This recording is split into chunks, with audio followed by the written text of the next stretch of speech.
pedido, né? Tem como retirar uns 10 minutos para falar da importância do estudo e falar sobre o estudo. E o tema também foi meio que envolvido nisso, que é o tema sobre o perispírito. Às vezes a gente fica assim ouvindo perispírito, o que é isso, de onde veio, né? Palavra essa nova que inventaram. Mas esse tema sobre, falar sobre o perispírito, não tem como falar em uma hora. Eu já estou deixando aqui, a gente vai navegar, mas não vai mergulhar no assunto. Isso é assunto que às vezes em curso leva semanas, se há algum seminário, é seminário de 5, 6 horas, que ainda fica a coisa aberta, mas que dentro da doutrina espírita tem muito material, principalmente nas obras de André Luiz. Nas obras de André Luiz, todas elas, principalmente da série que a gente aqui estuda nas segundas, a todo momento ele aborda, a todo momento ele fala sobre as questões do perispírito. E é muito interessante quando a gente entende a doutrina espírita como consolador prometido, a doutrina dos espíritos como consolador prometido, e quando Jesus fala sobre o consolador prometido, fala de uma forma assim: ele virá e fará lembrar de muitas coisas que eu disse. É assim que ele diz? Porque nós vamos esquecer das coisas que ele falou. Só que se a gente voltar, rebobinar aí 2000 anos, será que Jesus falou de perispírito? Sim ou não?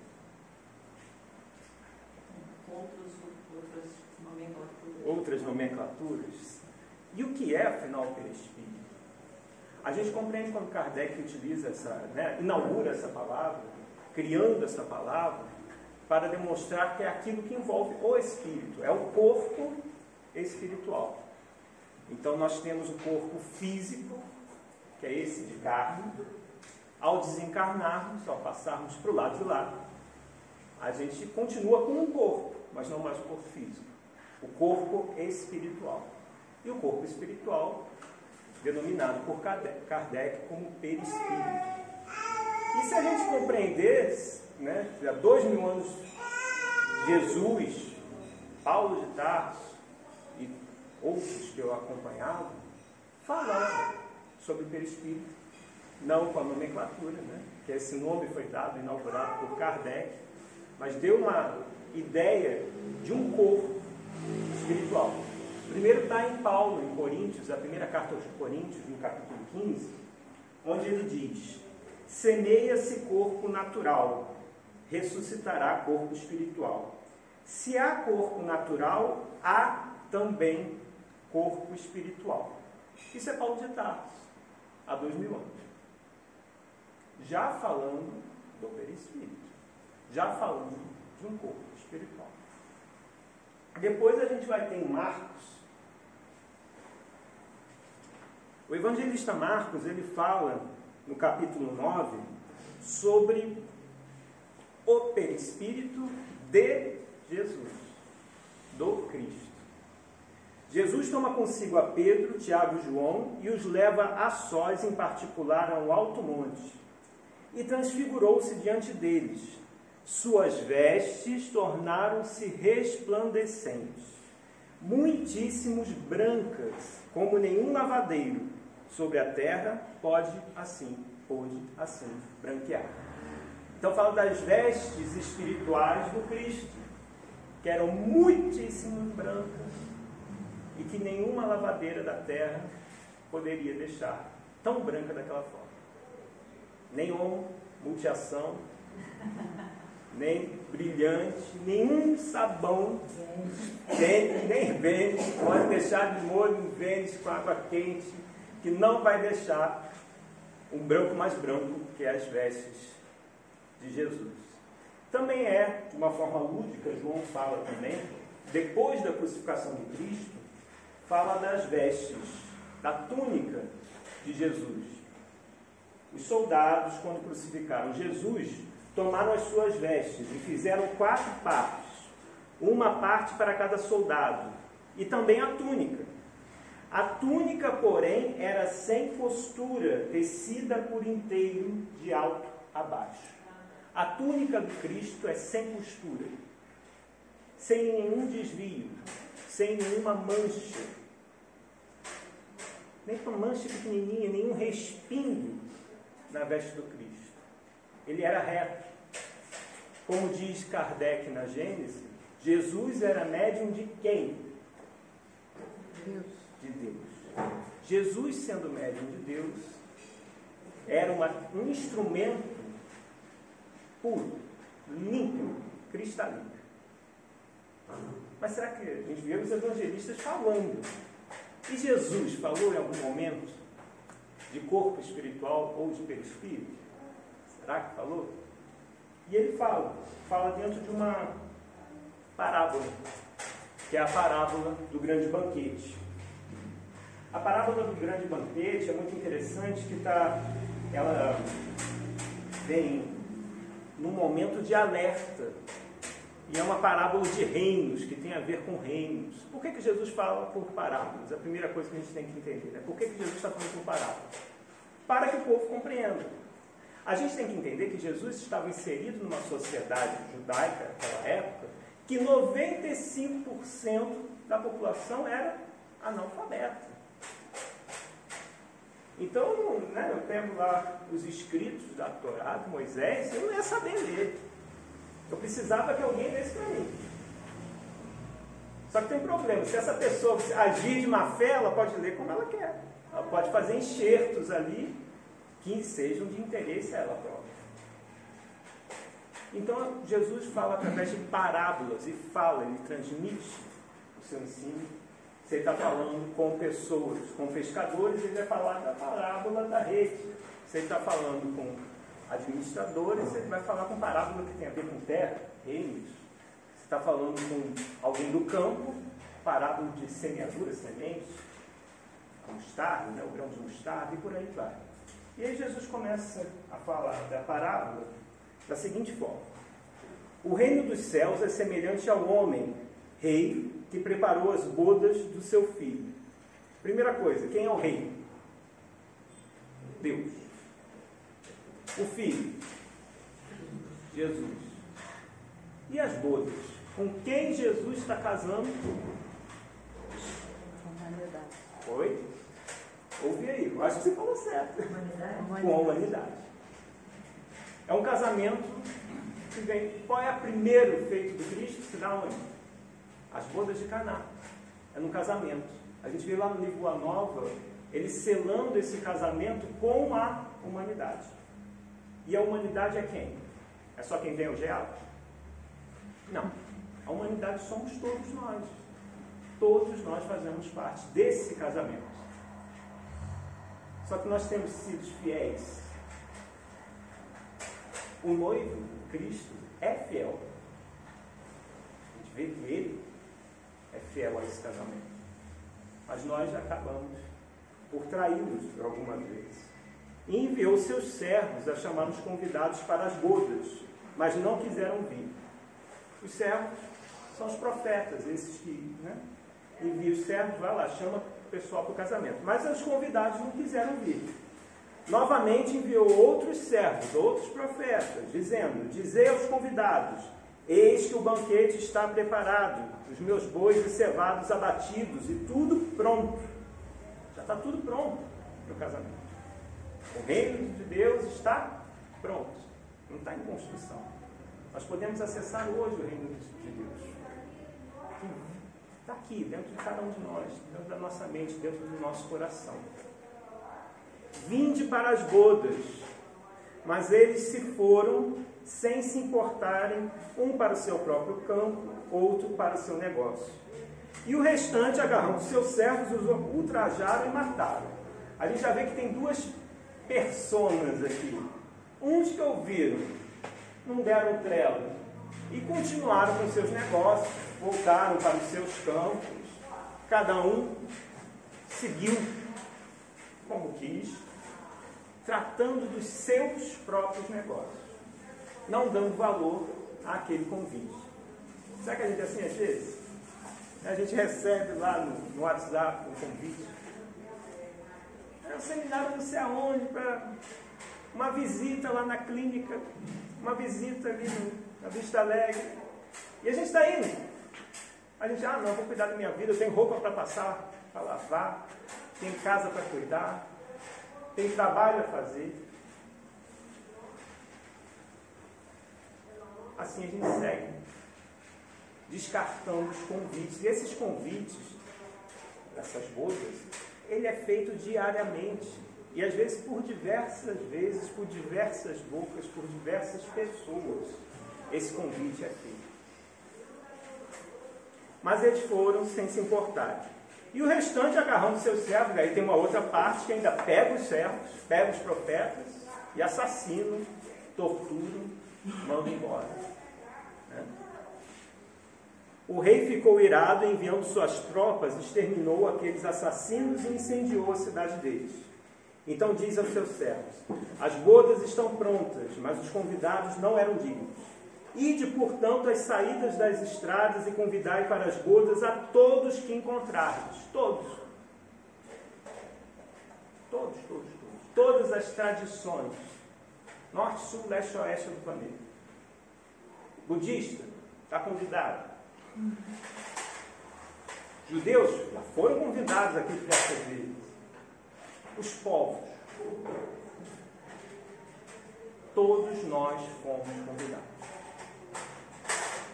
E os servos, saindo por aquelas estradas, reuniram todos quantos se encontraram, tanto os bons quanto os maus. E as bodas se encheram de convivas. O rei, entrando para contemplar os convivas, viu ali um homem que não estava vestido com a veste nupcial. Então o rei entra na festa, chamou um monte de gente, agora apareceu. Ele entra na festa e vê que um deles lá não estava vestido com a veste nupcial. E disse: companheiro, como entraste aqui sem veste nupcial? E ele se calou. Por que ele se calou? Porque não tinha como falar que ele não estava sendo. Quando a gente vai numa formatura, a gente vai de bermuda, chinela havaiana, regata e entra na festa de formatura. Não vão vir para falar assim: aqui, você não está. As vestes não vão falar assim. Nem que seja o filho que está se formando vai falar, pelo amor de Deus. Alguém vai falar, alguém vai notar. Olha só, essa não é a roupa adequada para esse momento, para esse evento. E o rei está querendo demonstrar justamente isso. A veste nupcial é um pré-requisito para fazer parte desse casamento, dessa aliança com o filho. Disse-lhe: companheiro, como entraste aqui sem veste nupcial? Ele se calou. Então o rei disse aos servidores: depois de amarrar os seus pés e suas mãos, lançai-o para fora nas trevas exteriores. Ali haverá o pranto e o ranger dos dentes. Nossa, já pensou se na formatura fosse assim? Que coisa, hein? Vai ser lançado para fora, onde há pranto e ranger de dentes. E finaliza: porque muitos são os chamados, porém poucos os escolhidos. Muitos realmente são chamados. Em todas as vertentes religiosas somos chamados. Até onde não há religiosidade, somos chamados. A questão da caridade campeia. Mas poucos os escolhidos, poucos os que conseguem a veste nupcial. Poucos que conseguem, não adianta alugar roupa. Eu vou alugar lá na... Esqueci o nome lá, onde tem no hiper, onde aluga roupa de casamento. Não adianta. Pode ir lá alugar. Não vai adiantar. É nós que temos que confeccionar essa roupa, essa veste nupcial, para que a gente possa fazer parte do banquete. Uma coisa muito interessante do banquete é que na época dos judeus, fazer o banquete com alguém, era uma coisa muito emblemática, simbólica, importante, profunda. A palavra companheiro vem daí. Companheiro, compane. com o pão. Compartilhar o pão. É daí que vem a palavra companheiro do latim. Quando a gente compartilha o pão com alguém, é o meu companheiro. E aí sentar-se à mesa junto era praticamente um ritual. E hoje é muito interessante quando a gente vai na comida aqui na cidade, a gente está num banquete universal, literalmente, a gente não se apercebe disso. Né? Você entra no self-service, comida aquilo, o restaurante está cheio, só tem um lugar, 6 pessoas que você não conhece. O que você faz? Com licença, posso me sentar aqui? Você não conhece a pessoa. Isso para aquele povo da época era inconcebível. Como assim você vai se sentar? Quem são esses aí? Que tipo de vida eles têm? Eles lavaram as mãos antes de sentar? E de certa forma, a sociedade ela já está começando a viver um clima que a gente está com o olhar torto, mas já está começando a vivenciar um clima de fraternidade universal, que é por onde a gente tem que se encaminhar. Uma fraternidade universal. E o que o rei está dizendo é o seguinte: não é que o rei é malvado, esse cara é horrível, olha só o que ele fez com um cara que não tinha veste. O que ele está demonstrando são as leis divinas. Se eu estou numa sintonia, não adianta eu querer fingir que estou nessa sintonia aqui de cima, né, usando máscaras e artifícios, porque a espiritualidade, a providência divina, sabe que a minha verdadeira sintonia é essa, e não essa. Então eu automaticamente sou convidado a sair desse banquete. Automaticamente eu sou convidado a sair. Gente, até no início, no Antigo Testamento se fala de veste nupcial, se fala de perispírito, se fala de corpo espiritual. Em Gênesis, aquele momento em que Deus chega no paraíso procurando Adão, Adão o que está fazendo depois que comete o erro? O que ele faz? Ele se esconde de Deus. E fiz besteira, sujei minha roupa espiritual. É o que ele está ali. É o conflito dele é esse. Manchei minha roupa espiritual. Deus vai me encontrar, vai ver que a roupa está suja. E aí o que ele faz? Ele se esconde. E Deus entra no paraíso, cadê ele? Adão. E aí quando ele vê Adão, o que ele faz? Expulsa o paraíso. Não é mais digno. Sujou a veste nupcial. Adão sujou a veste nupcial e é convidado a sair. Então, o perispírito, ele precisa ser purificado. E como é que nós vamos purificar ele? Como é que nós vamos transformar ele? Como é que é? Não comer a maçã. A gente não pode comer a maçã da tentação. Comer a maçã. Mas, como é que a gente vai tornar essa veste nupcial branca como a neve? Não adianta o Bênis, como Elisete lembrou. Não adianta sabão e pó nenhum. A gente tem que compreender que a nossa encarnação, que o mundo material, é uma grande máquina de lavar roupa. A gente encarna o processo de limpeza do perispírito, mesmo que a gente não queira, já começou. Porque o organismo físico, o corpo físico, ele purifica. Ele está trazendo puro para fora, ele está tirando resíduos do perispírito. Está sendo retirado as coisas. E cada vez que a gente reencarna, essa veste, esse corpo espiritual vai ficando mais branco. É só ver lá na questão número 100 do livro dos Espíritos, quando fala da classificação dos Espíritos. Né? E nós estamos numa classificação não muito boa, que somos espíritos imperfeitos.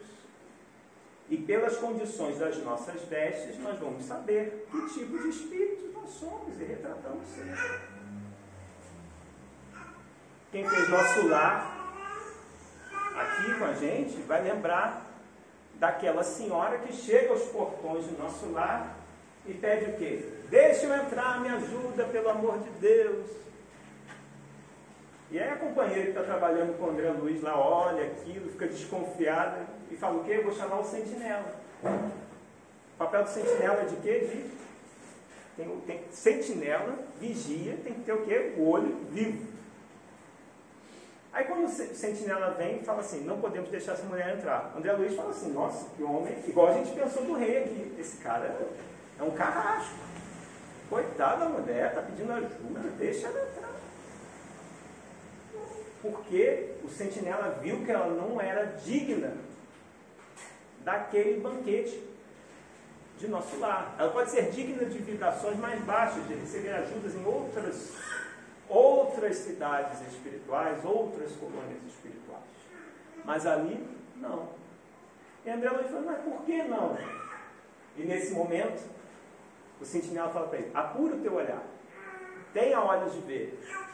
Aí André Luiz se concentra e olha. E no que olha, ele vê mais de 50 marcas espalhadas no perispírito da mulher. Cada uma dessas marcas representando um crime. Representando um crime que ela cometeu. Qual crime? Não vou falar. Não vou dar spoiler. Porque quem não leu vai ficar curioso. Pega o livro. Vai lá. E não adianta querer assistir o filme, porque essa parte não tem no filme. Essa cena não tem no filme. Então vai no livro. Você vai ver o porquê as manchas estão. E ela não entra. E André Luiz começa a compreender como é que funciona o processo. Não é qualquer um que entra em nosso lar. Entra e sai. Tem uma cena do filme que é até um pouco, que não tem no livro, que é a sobrinha da dona Laura entrando e saindo do nosso lar. Aquilo não acontece assim. Aquilo não acontece dessa forma. Pois bem, e aí a gente vê que vai ter o ranger de dentes lá fora. O que é o ranger de dentes? É o que a gente está vivenciando no nosso dia a dia, no nosso cotidiano. O suor nosso. E acima de tudo, qual é o tamanho do meu céu e qual é o tamanho do meu inferno? Emmanuel, no livro Justiça Divina, fala o seguinte: o céu começa sempre em nós mesmos, e o inferno tem o tamanho da rebeldia de cada um. O tamanho da rebeldia de cada um reflete o tamanho do inferno nosso. Então, qual é a minha construção? A questão do umbral, que a gente tanto fala, adoro falar de umbral. Mas o umbral nada mais é que a representação minha interior no exterior. A minha construção mental. E aí, para a gente compreender já o perispírito, a gente tem que entender o seguinte: os pensamentos, a gente não pensa? Todo momento. Os pensamentos residem aonde? Não residem, aí já é a primeira coisa que a gente tem que tirar. Os nossos pensamentos não residem no perispírito. Os nossos pensamentos residem no corpo mental, a mente, o pensamento. E é o pensamento que vai emitindo o nosso céu, construindo o nosso céu e o nosso inferno. E tudo bem, mas qual é a importância do perispírito no meu progresso? Qual é a importância do perispírito na minha evolução? Existe algum tipo de importância? Para que eu tenho que saber disso? Eu só vou fazer caridade e pronto. Se a gente fala em reforma íntima, para eu fazer reforma de qualquer coisa, eu tenho que ter conhecimento da coisa. Se eu faço reforma numa casa, eu tenho que conhecer a estrutura da casa. Se eu faço reforma num carro, eu tenho que conhecer os mecanismos de funcionamento daquele carro. E se eu faço reforma íntima, eu tenho que ter os conhecimentos internos do que acontece comigo. Quem sou eu? Então, reforma íntima exige autoconhecimento. Porque senão eu vou estar fingindo que estou consertando. Ou como diz lá aquele vídeo do canal Amigos da Luz, eu vou estar fazendo reforma de fachada. Ah, me dê só um galão de souvenir e está tudo bem. É só pintar a minha cara dura aqui e vamos em frente. Não é assim. A reforma, ela existe um conhecimento amplo de si. E quando nós chegamos no plano espiritual, o melhor retrato que nós vamos ter desse autoconhecimento é olhar para o próprio perispírito. Porque eu olhando para o meu perispírito, vou reconhecer as manchas e tipos de manchas que eu proporcionei. Toda a ação negativa ou positiva que eu pratico, todas as minhas atitudes, negativas ou positivas, refletem no perispírito, marcam o perispírito. Existem duas formas de marcar o perispírito. Uma, situações de impacto fortes. Eu assassinei alguém. Ah, isso vai impactar no perispírito do outro, porque o outro que levou, né, a facada. Não, porque a facada vai ficar aqui, ó, na minha mente, no meu pensamento. E eu vou deformar o meu perispírito através da facada que eu dei. Né? É a história que a Joana de Ângeles fala, e isso reflete no perispírito. Se eu vou caluniar alguém, eu vou jogar lama em alguém, eu tenho que quê? Pegar a lama. A partir do momento que eu pego a lama, quem se sujou primeiro de lama? Eu. Sou eu. E eu jogo a lama no outro. Pode ser que nem alcance o outro. Pode ser que nem chegue ao outro. A lama jogada e lançada. Então a gente tem que ter o conhecimento dessas atitudes. Ou, além das atitudes impactantes, atitudes homeopáticas, rotineiras. Ah, não, eu faço isso vez ou outra. No dia a dia eu vou fazendo. Água mole em pedra dura, tanto bate até que fura. E através de pequenos vícios, ou pequenas rotinas, pequenas atitudes que corroem o ser, pouco a pouco aquilo vai marcando o perispírito.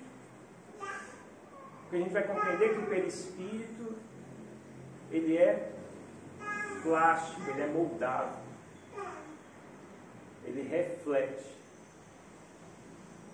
Então, quando eu chegar lá no plano espiritual, a vantagem que a gente tem aqui na carne, a vantagem que a gente tem aqui estando encarnado, é que eu posso disfarçar. Eu posso disfarçar com a minha cara, né? Não faço isso não. Se eu estou lá no plano espiritual, eu falo assim, não faço isso não. O mentor vai até rir da minha cara. Ah, mas está impresso aqui, ó. Está mostrando. Aqui a marca. O problema do plano espiritual é que os mentores, né, no caso dos mentores, eles conseguem assim, pensei, ele já está sabendo o que eu estou pensando. Primeiro, ele está numa sintonia superior, ele já está abarcando tudo que eu sinto. Ele já está abarcando todos os meus pensamentos. É só ler os livros. André Luiz, por exemplo. André Luiz, é muito comum falar assim, por exemplo, Aniceto. André Luiz estava pensando em algumas atitudes, aí Aniceto já percebeu as atitudes que ele estava pensando, ele já dá a lição. André Luiz não fala o que ele estava pensando. Aí André Luiz meio que fala, parece que ele está vendo o que eu estou pensando, é porque está. Os companheiros de mesma sintonia podem não ver, podem não perceber, mas percebem, sentem. É como a gente aqui. Eu chego perto das pessoas, você não está bem, o que houve? E se você não está bem, o que houve? É uma percepção o quê? Mediúnica. Ah, eu não está bem hoje, o que houve? Ah, eu não estou bem. No plano espiritual, as pessoas da mesma sintonia, a mesma coisa. Você não está bem, não, o que houve? Mas não consegue ver o pensamento como o mentor consegue, porque ele já abarca coisas a mais. É o caso, voltando aí, no exemplo André Luiz. André Luiz está lá, 8 anos, naquilo que a gente chama de umbral da lama. Aquela lama é construção do próprio André Luiz. Aquela lama é construção do próprio André Luiz. Será que a mãe de André Luiz, Clarencio, não estava ali em Tô, nesses 8 anos? Só apareceu no 8º ano para ajudar ele? Não. Eles falaram, nós constantemente víamos aqui te visitar. mas você estava tão arraigado e preso ao seu próprio inferno, à sua própria rebeldia, que não enxergava, assim como ele não enxergava as marcas do perispírito daquela mulher. Então é um processo, o conhecimento do perispírito, o conhecimento do organismo físico, é um processo também de autoconhecimento. A gente não fala que o corpo fala? Vai no médico hoje, o que o médico pergunta quando não consegue encontrar diagnóstico? Você está estressado? Está ansioso? Demonstrando que ele já começa a trabalhar o quê? As questões emotivas. As emoções falando. As emoções falando. Então, a gente tem que compreender que esse perispírito, ele é composto, ele é feito pelo... Qual é a matéria? Se tem um perispírito, ele é feito de alguma coisa. Fluido cósmico universal. Aí começa as importâncias do estudo. Né? Que o fluido cósmico universal é a argila divina, imaginem isso. É a argila de Deus para montar tudo. Para moldar tudo. Essa mesa é feita de quê? De madeira. A madeira é feita de quê? Fluido cósmico universal. Fluido cósmico universal. Outra coisa muito importante para quem estuda, às vezes fala que o duplo etérico é o perispírito. Não é. O duplo etérico é aquilo que mantém o perispírito ligado ao corpo físico. O nosso corpo físico é ligado ao perispírito célula a célula. Por isso quando a gente fala assim, a pessoa está desencarnando, está desenlaçando. O que está desenlaçando? Está soltando. E a gente tem uma questão de aderência a isso. Ou seja, se eu sou uma pessoa superficial, materialista, só penso, né, no bem bom da vida e nos meus vícios, essa aderência ao corpo físico, ela é maior. Essa cola é maior. E quando eu desencarno, mais difícil é o processo de desenlace e de desencarne. E às vezes eu sofro processos dolorosos nesse desencarne, porque eu estou muito atrelado, muito preso ao organismo físico. E é difícil de descolar, é difícil de soltar. Quando eu sou uma pessoa que já consigo elevar meu pensamento, estar em sintonia maior com Deus, essa aderência ela é menor. Essa aderência é menor. E aí eu consigo com facilidade, no momento do desencarne. E aí o que acontece quando há o desencarne? Esse duplo etéreo desintegra-se junto com o organismo físico. A função do duplo etérico é ligar com o outro. Basicamente é essa. Basicamente é isso. Bem de modo demodê, mas superficial é isso.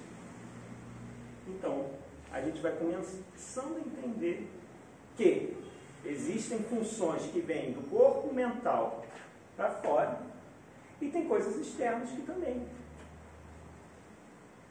ajudam na manutenção do perispírito.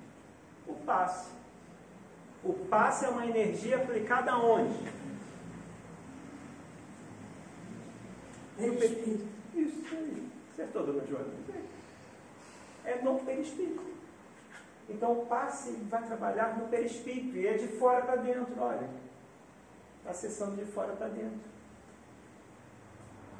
E tem, mas a maior força que a gente tem para trabalhar no perispírito é a mente, é o pensamento, é o corpo mental. No livro Roteiro de Emmanuel, tem um capítulo 6, chamado Perispírito. E ele fala o seguinte sobre o perispírito. O perispírito é ainda corpo organizado que, representando o molde fundamental da existência para o homem, subsiste além do sepulcro, demorando-se na região que lhe é própria em conformidade com o seu peso específico. O Zalmino Zimmermann, no livro Perispírito, é um livro desta grossura aqui, é o tratado sobre o perispírito.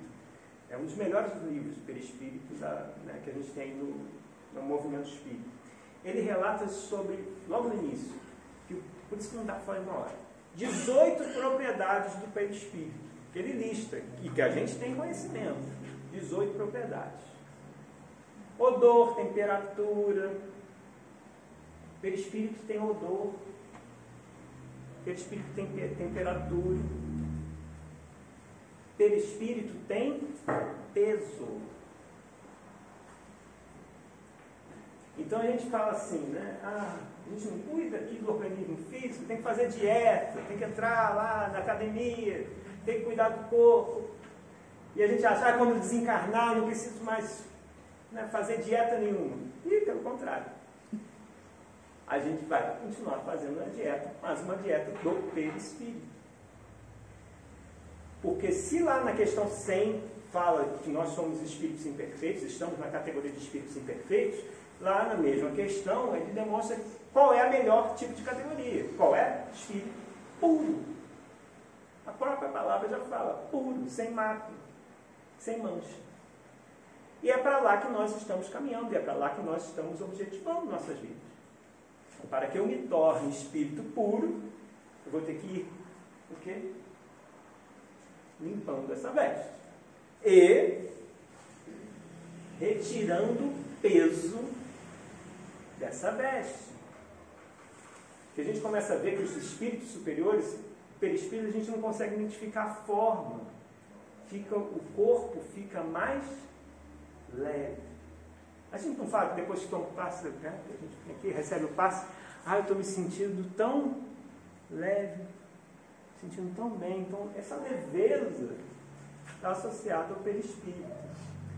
Não, uma coisa que você falou aí, que a gente cuida do corpo, vai à academia, e o perispírito a gente tem que cuidar também. Então, a nossa academia do perispírito é vir às palestras, é o estudo, né? É a conscientização de um autoconhecimento. Isso a gente já está malhando, né? Exato. O perispírito. A gente o que eu costumo brincar também é que não adianta a gente se entupir também de leitura. Porque a gente entope de matéria intelectual o espírito, e o espírito começa a ficar em conflito. Porque ele começa a ter tanta informação, mas nenhuma prática. E a mesma coisa na atividade física. O que é preciso na atividade física para que eu não tenha um infarto? Moderação. Não, e colocar o corpo em movimento. E se eu coloco o corpo em movimento, eu estou trabalhando, estou exercitando, eu não vou ter entupimento das artérias.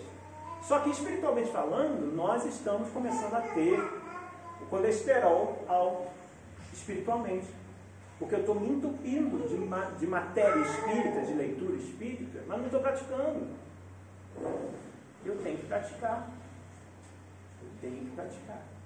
E aí eu começo a tornar o perispírito. Literalmente, o perispírito fica mais leve. Não é brincadeira. Temos que aprender, mas temos que colocar em prática para botar o aprendizado em movimento. Né? Isso. O aprendizado ele tem que estar em movimento a todo momento, porque senão a gente vai ter uma síncope espiritual. Vai chegar lá, igual, é só pegar o livro Voltei, igual o irmão Jacó, vai chegar lá cheio de conhecimento. Conhecimento que ajudou ele. As técnicas ajudaram ele no momento que ele chega lá no plano espiritual, ajudaram muitas das vezes que ele lembra, não, peraí, eu estou vendo que o pessoal está me olhando estranho, deixa eu melhorar meu pensamento. Aí a coisa funciona. Mas efetivamente ele não colocou aquilo em prática. E se não coloca em prática, a gente estaciona. E aí ele segue falando o seguinte: formado perispírito, formado por substâncias químicas que transcendem a série estequiogenética, conhecida até agora pela ciência terrena. Não se preocupem com palavreado. É a aparelhagem de matéria rarefeita, alterando-se de acordo com o padrão vibratório do campo interno. Então, o padrão vibratório interno, porque a gente fala assim, eu não vou visitar fulano, porque eu sempre saio de lá mal. A gente fala assim, eu saio carregado. A gente fala assim, mas saiu carregado por que? Porque essa questão vibracional é interna, é campo interno. Eu posso me blindar. Eu posso me proteger. É que eu ofereço, é igual tomada. Eu ofereço aqui, pode colocar aqui o seu filho, embutir aqui na minha perna, que eu vou captar tudo que você está sentindo. E a gente faz isso. Então eu posso visitar a pessoa lá, que eu sei, eu não vou visitar ela não. Pode visitar. Ajuda, porque precisa. Jesus veio para quem? Para quem está doente. Se eu estou reconhecendo, às vezes, a doença em alguém, uma doença espiritual, como, por exemplo, a mulher só fofoca na vida dos outros. Seja exemplo na vida dessa pessoa para que ela pare, ou para que ela mude o padrão vibratório e ela saia desse looping, essa auto-obsessão chamada fofoca, por exemplo. E ele termina falando: organismo delicado, com extremo poder plástico, ele se molda. A gente vai ver muitos casos, principalmente nas obras do Manuel Filomeno de Miranda, de, por exemplo, licantropia. O que é licantropia? A gente vai chegar lá no plano espiritual e vai ver um cara parecendo um lobisomem, forma de lobo. A gente vai falar assim: meu Deus, é um lobo? Não. É alguém como nós, que moldou o perispírito para aquela forma. Ou seja, o perispírito ele é plástico, ele é moldável. Às vezes é tanta agressão que há no ser, é tanta animalidade, que ele vai moldando o perispírito. É muito comum também a gente, às vezes, ver, isso ainda é contraditório, tem uns que falam que sim, outros falam que não, mas a gente pode abordar aqui. A gente, às vezes, vê na literatura espírita que o espírito obsessor implantou um chip na pessoa, no perispírito, no corpo espiritual, para que ela se sinta mal. A gente conhece as questões das larvas, que são colocadas, mas o chip, na verdade, não é um chip. É uma programação que o espírito obsessor faz no nosso perispírito. Olha só, o espírito obsessor, para saber a importância que a gente tem que ter o cuidado de zelar pelo perispírito. A gente nunca pede na prece para que a gente possa, para que o nosso perispírito seja cuidado, seja, né? A gente tem que passar a fazer isso, esse zelo com o perispírito, orar pelo próprio perispírito. Por quê? O que acontece? Vem o espírito obsessor e, na verdade, ele cria uma programação.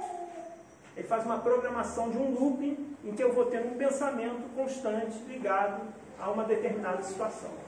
E no que ele programou, eu não coloquei um antivírus, eu não coloquei lá uma barreira, eu não coloquei lá um muro, o que vai acontecer? O vírus vai entrar. É igual um vírus de computador. Programou, colocou, instalou, e aí eu estou pensando naquilo, não para. E o espírito obsessor vai embora. Então, já fiz o que eu queria. O pensamento está lá rodando. Está lá rodando. Cuidado que a gente tem que ter com o próprio perispírito. Poder plástico modifica-se sob o comando do pensamento. É necessário, porém, acentuar que o poder apenas existe onde prevaleçam a agilidade e a habilitação que só a experiência consegue conferir. Nas mentes primitivas, ignorantes e ociosas, semelhante vestidura se caracteriza pela feição pastosa, verdadeira continuação do corpo físico ainda animalizado ou enfermiço. Então, se eu sou uma pessoa primitiva, de hábitos animalescos primitivos, qual vai ser a condição do meu perispírito? Aí Emmanuel fala, uma condição pastosa. Olha o peso, olha a forma, olha o odor, olha a temperatura. E o objetivo nosso é que esse perispírito esteja cada vez mais rarefeito. A condição de espírito puro é qual? É que não há dominância nenhuma da matéria sobre o espírito. Não há predominância nenhuma, ou seja, não faz peso nenhum sobre o espírito.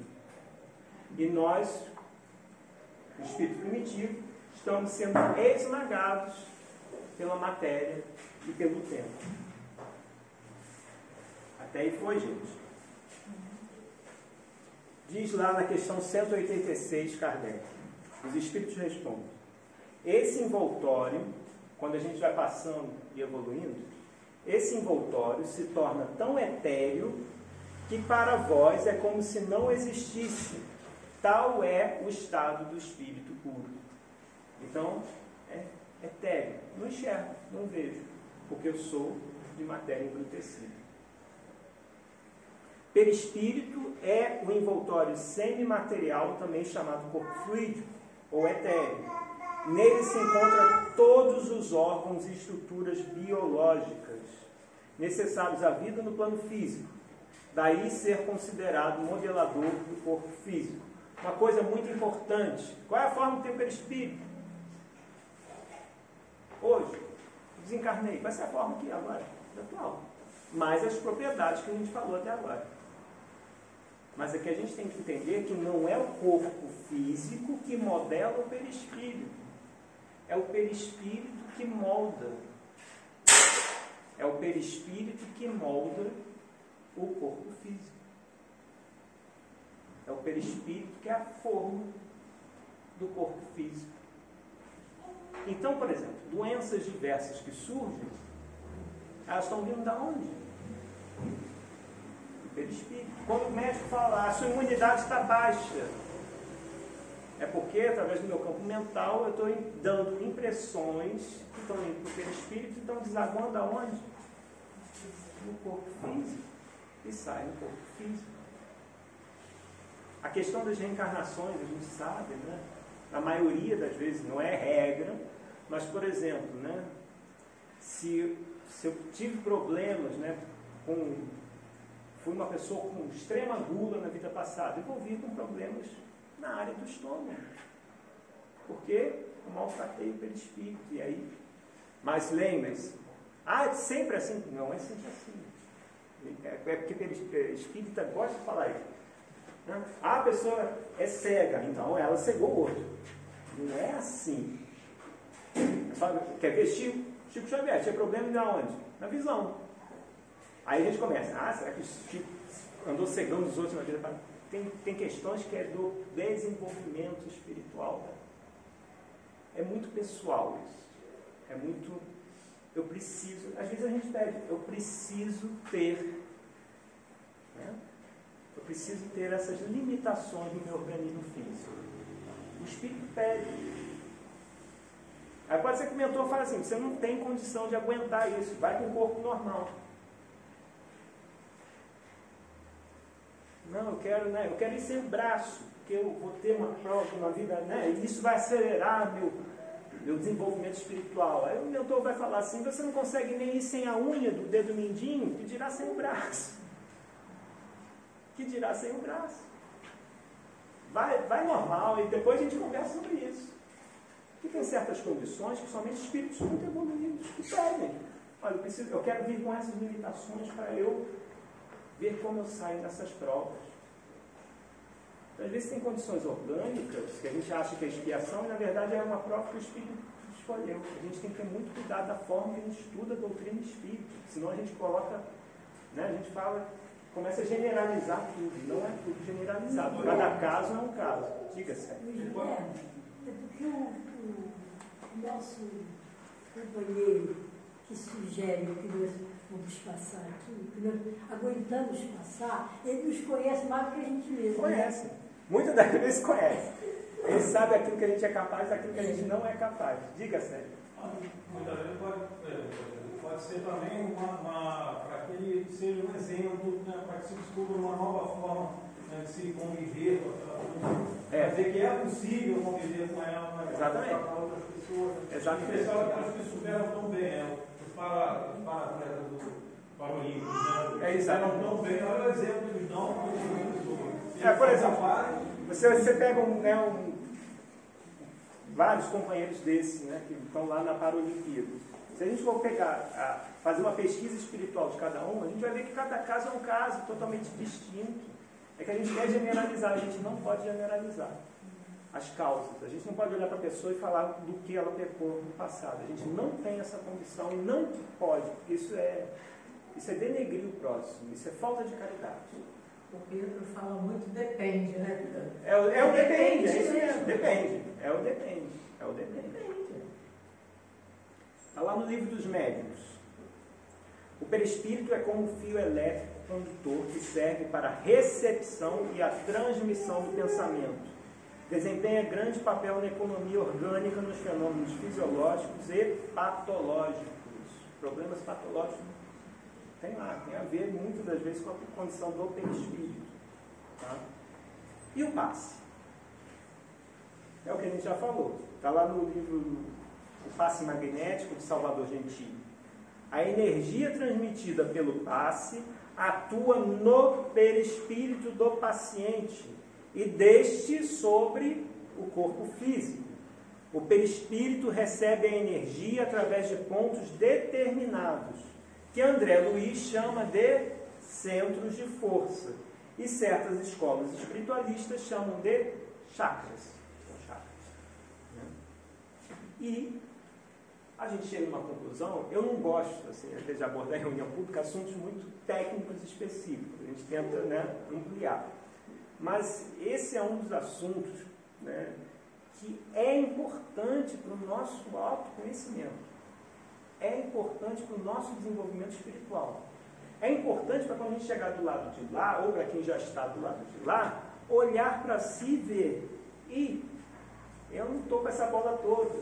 Ou que legal, é um corpo luminoso, está levinho. Isso é ferramenta de autoconhecimento para a nossa reforma íntima, para saber o que a gente tem que trabalhar, para saber o que a gente tem que consertar. É o que a dona Joana falou. O mentor vai olhar para o nosso perispírito. Ó, você tem essas condições, tem que trabalhar isso, tem que trabalhar aquilo. E às vezes a gente não consegue se ver, a gente não consegue olhar para si. É o que Jesus diz lá nas bem-aventuranças, em Mateus, no capítulo 5, versículo 8. Bem-aventurados os puros de coração, os limpos de coração. Puro. Tornar o perispírito puro. Tornar o perispírito limpo.